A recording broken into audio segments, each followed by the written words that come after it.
Hi viewers, welcome to DK vlogs. నేను మీ దీపాని. ఈరోజు వెజిటేరియన్స్కి ఎంతో ఇష్టమైన పన్నీర్ ఫ్రైడ్ రైస్ని ఎలా చేయాలో చూద్దాము. దీనిని 10 నిమిషాల్లో చాలా సులభంగా త్వరగా చేయవచ్చు. ఇంకెందుకు ఆలస్యం, ఈ రెసిపీ ఎలా చేయాలో చూద్దాము. దానికోసం ఇక్కడ నేను 200 గ్రాముల పన్నీర్ తీసుకున్నాను. దాన్ని చిన్న చిన్న ముక్కలుగా కట్ చేసుకుని పక్కన పెట్టుకోండి. దీనిలోకి 1 table spoon cornflour, 1/2 table spoon కారం, 1/2 టేబుల్ స్పూన్ ధనియాల పొడి, 1/2 table spoon garam masala, 1/2 table spoon salt, 1/2 table spoon పసుపు వేసి ఇదంతా పన్నీర్ ముక్కలకు పట్టేలాగా బాగా కలుపుకోండి. తర్వాత దీనిని ఒక పక్కన పెట్టుకోండి. ఇప్పుడు ఒక ప్యాన్ పెట్టుకోండి. అందులోకి 2 టేబుల్ స్పూన్ ఆయిల్ వేసుకోండి. ఆయిల్ వేడైన తర్వాత ముందే మనం మ్యారినేట్ చేసి పెట్టుకున్న పన్నీర్ ముక్కలను కూడా వేసుకుని గోల్డెన్ బ్రౌన్ కలర్ వచ్చేంత వరకు బాగా ఫ్రై చేయండి. ఇప్పుడు పన్నీర్ ముక్కలు అనేటివి బాగా ఫ్రై అయ్యాయి. వీటిని తీసి పక్కన పెట్టుకోండి. తర్వాత స్టవ్ వెలిగించి మరొక ప్యాన్ పెట్టుకోండి. అందులోకి 2 టేబుల్ స్పూన్ ఆయిల్ వేసుకోండి. ఆయిల్ వేడైన తర్వాత 1 టేబుల్ స్పూన్ జీరాను వేసుకుని దీన్ని ఫ్రై చేయండి.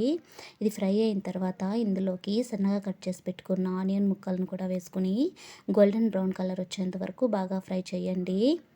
దీనిలోకి 1 టేబుల్ స్పూన్ అల్లం వెల్లుల్లి పేస్ట్ని కూడా వేసుకుని పచ్చి వాసన పోయేంత వరకు 2 నిమిషాల పాటు బాగా ఫ్రై చేయండి. మంట అనేది లో ఫ్లేమ్లో పెట్టుకోండి. ఇది ఫ్రై అయిన తర్వాత ఇందులోకి సన్నగా కట్ చేసి పెట్టుకున్న బీన్స్ ముక్కలు, క్యారెట్ ముక్కలు, క్యాప్సికమ్ ముక్కలను కూడా వేసుకుని ఇవంతా కలిసేలాగా బాగా కలుపుకోండి. దీనిని 3 మినిట్స్ పాటు బాగా ఫ్రై చేయండి. ఇవి ఫ్రై అయిన తర్వాత దీనిలో కొంచెం స్వీట్ కార్న్ కూడా వేసుకోండి. మీ దగ్గర ఉంటే వేసుకోండి, లేకంటే లేదు.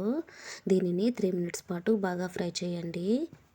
ఇప్పుడు ఇందులోకి 1 టేబుల్ స్పూన్ ఉప్పును వేసుకుని అంతా కలిసేలాగా బాగా కలుపుకోండి. ఇప్పుడు వెజిటబుల్స్ అనేటివి బాగా ఫ్రై అయ్యాయి. దీనిలోకి 1 tablespoon red chilli sauce, 1 tablespoon soya సాసును కూడా వేసుకుని ఇదంతా కలిసేలాగా బాగా కలుపుకోండి. దీనిని 1 మినిట్ పాటు బాగా ఫ్రై చేయండి. ఇప్పుడు ఇందులోకి రైస్ను వేసుకోండి. దీనిలోకి 1 టేబుల్ స్పూన్ కారం, 1/2 table spoon fried rice powder, 1/2 table spoon garam masala, 1/2 table spoon ఉప్పు, కొంచెం కొత్తిమీరను వేసుకోండి. ఇదంతా కలిసేలాగా బాగా కలుపుకోండి. దీనిని 2 నిమిషాల పాటు బాగా ఫ్రై చేయండి. మంట అనేది లో ఫ్లేమ్లో పెట్టుకోండి.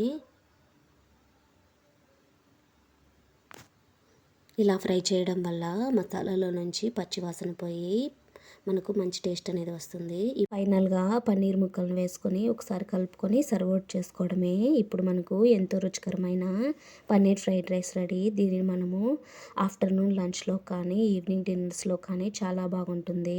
మీకు కానీ నా రెసిపీ నచ్చినట్లయితే ప్లీజ్ ఒక చిన్న లైక్ చేయండి. అదేవిధంగా మీ ఫ్రెండ్స్కి, ఫ్యామిలీ మెంబర్కి షేర్ చేయండి. మరిన్ని రెసిపీల కోసం నా ఛానల్ సబ్స్క్రైబ్ చేయండి.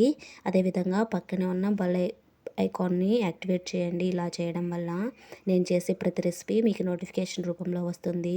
Thank you for watching. For more recipes please subscribe to my channel.